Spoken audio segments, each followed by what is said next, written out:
Honor, as Based far on what you have seen, again, Your Honor, meron ba siyang alam sa confidential fund, particularly on that issue? again, Your Honor, as far as I know, she does not know of any activities as she has mentioned. Okay, you're trying to be evasive, Mr. Otoño. You're trying to be evasive.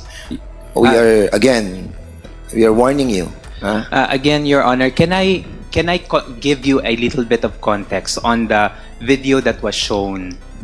Can I, Mr. Chair? Sige, go ahead. Please continue. Yes.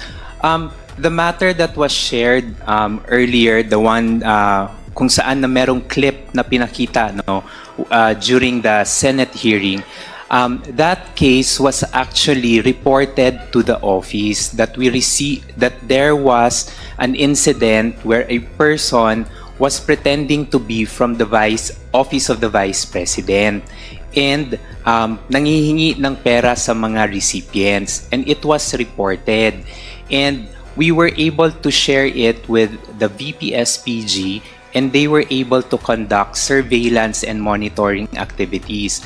That's the context of the clip that was shown. However, as to whether the confidential funds were used for that activities, again, I cannot answer for that, or I cannot answer if Attorney Lopez knows if that certain incident used confidential funds for the monitoring and surveillance of such incident.